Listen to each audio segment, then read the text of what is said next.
मराठवाड्याला पाणी पुरवठा करणारं जायकवाडी धरण यंदाच्या वर्षी तुडुंब भरलंय। त्यामुळे यंदाच्या वर्षी नाशिक आणि नगर या दोन जिल्ह्यांमधून जायकवाडीला पाणी देण्याचा प्रश्न उद्भवणार नाही। मात्र गेल्या अनेक वर्षापासूनचा हा वाद आहे। हा वाद न्यायालयामध्ये गेलेला आहे। नाशिक मध्यच्या आमदार देवयानी फरंदे यांनी या संदर्भातली याचिका दाखल करण्यात आलेली होती आणि त्याची पुढची सुनावणी पार पडलेली आहे। नेमकं या सुनावणीमध्ये काय झालंय, नाशिक आणि औरंगाबाद मराठवाडा हा वाद थांबण्यासाठी नेमका आता काय उपाययोजना केल्या जातात जाणून घेऊयात। ताई, संभाजीनगर जायकवाडीला पाणी पुरवठा करण्यासंदर्भातला वाद होता, याच्यावरची सुनावणी झाली, काय झालेलं? कोर्टाने शासनाला आदेश दिलेले आहे की मेंढीगिरी समितीचा अहवाल रिवाइज करणं आणि एकूण खोरं डिफिसिट आहे त्याच्यासाठी समन्वय पाणी वाटपाचा जो कायदा करण्यात आलेला आहे, मेंढीगिरी समितीने खुद्द सांगितलेलं होतं की दर 5 वर्षांनी हा अहवाल रिवाइज व्हायला पाहिजे। परंतु या सगळ्याच गोष्टींकडे शासनाचं दुर्लक्ष झालेलं आहे। त्यांनी अभ्यासगट केलेला आहे, परंतु अभ्यास गटाचा अजूनपर्यंत 1.5-2 वर्ष झाले तरी देखील त्याचा काही अहवाल जो आहे हा प्राप्त झालेला नाहीये। आणि म्हणून माननीय हायकोर्टाने काल आदेश दिलेला आहे की 1 महिन्याच्या आत शासनाने अभ्यास गटाचा अहवाल जो आहे तो तयार करून घेऊन MWRRA कडे द्यावा। MWRRA हे न्यायिक प्राधिकरण आहे आणि त्यामुळे MWRRA ने तो अहवाल जो आहे तो तपासावा आणि तो कोर्टामध्ये पुढच्या 15 दिवसांमध्ये त्यांनी तो दाखल करावा।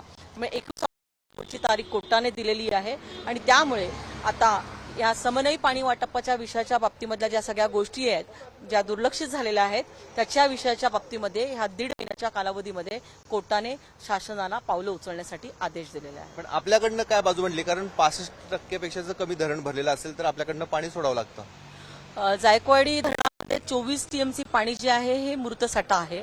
अनेक वेळा त्यांनी मृतसाठ्यामधून पाणी देखील उचललेलं आहे आणि त्याच्या उलट गंगापूर धरणामध्ये कुठेही म्हणजे 1 TMC काय 0 TMC पाणी मृतसाठा आहे। कुठेही मृतसाठा नसल्या कारणाने वरच्या धरणांच्या वरती डिपेंडंट असलेल्या नाशिक जिल्ह्यावरती त्याचा खूप मोठ्या प्रमाणामध्ये अन्याय होतो।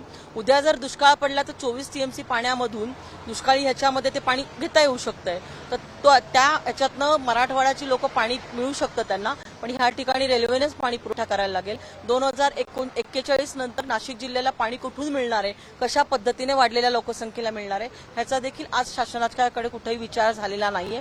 असे अनेक मुद्दे जे आहे आणि गोदावरी खोरं जे आहे हे डिफिसिट खोरं आहे।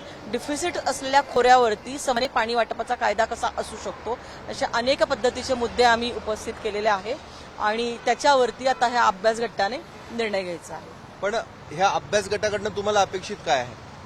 अभ्यास गटाकडनं आम्हाला अपेक्षित आहे की नाशिक जिल्ह्यामध्ये धरणं आहे म्हणून नाशिक जिल्ह्यावरती अन्याय करून चालणार नाहीये।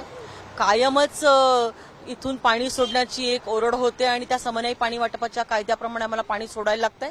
त्यामुळे पहिली आमची मागणी आहे की ह्याच्यामध्ये फक्त मराठवाड्याला गृहीत धरून हा कायदा केला गेलेला आहे, त्यामुळे नाशिक जिल्ह्याचा देखील ह्याच्यामध्ये विचार व्हावा आणि आवर्षण वर्षामध्ये नाशिक जिल्ह्यावरती पिण्याच्या पाण्यासाठी आणि शेतीच्या साठीचा आमच्यावरती अन्याय होणार नाही, शेतीसाठीच्या पाण्यासाठी। कारण आज नाशिक जिल्ह्यामध्ये द्राक्षाच्या बागा आहेत आणि ह्या ठिकाणी